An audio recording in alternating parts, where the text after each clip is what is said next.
Alrighty, now we have the doozy for question number 7, where we need to figure out the forces from the left and the right support. This is similar to the Will and Cliff question. It's a little bit more complicated than the Will and the Cliff question because we have more forces here. We have the gravity of the beam itself. They told us that the mass of the beam is 25 kilograms. And since it's a uniform beam, that means that the force of gravity is smack in the middle. That right here is force of gravity for the beam itself. It's right in the middle, so if the beam itself is 5 meters long, so it's 2.5 meters from either end. Then we have the 5 kilogram object. So that right here is the force of gravity from the 5 kilograms. And then this is force of gravity from the 10 kilogram object. All those three forces of gravity produce either clockwise torque or counterclockwise torque, depending upon where I assign the axis of rotation. The important thing to remember is because this beam is in static equilibrium, that means that the net force equals 0 and the net torque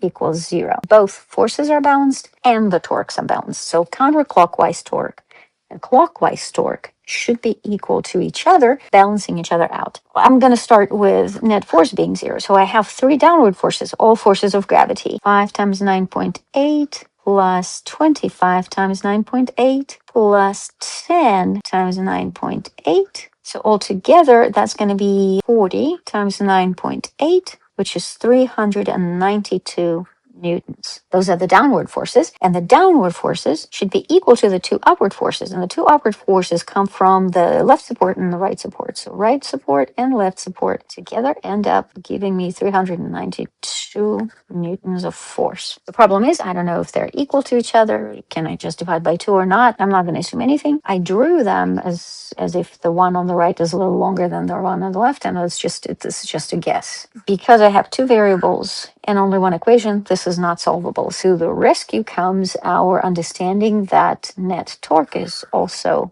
0 and the torques are balanced. And when you figure out the torque, you need to assign an axis of rotation. The axis of rotation for me, I can assign it anywhere I want because it's in static equilibrium. And the thing is, let's assign it somewhere where we do not know the force. If I assign it right here, then torque from the left is going to be 0. That means I only have this one counterclockwise force. So force from the right times the whole 5 meters, so remember this whole thing is 5 meters long, should be equal to, now torque clockwise comes from this force, and this force. So I got my 49 newtons, which is 5 times 9.8. 5 times 9.8 is the force, and it's 1.5 meters away from the axis of rotation, times 1.5 plus, then I have this one, which is 25 times 9.8 gives me 245 newtons, and the distance is 2.5 meters because it's smack in the middle of the beam. And then the last one is 9.8 times 10, which is 98, and the distance to that is a whole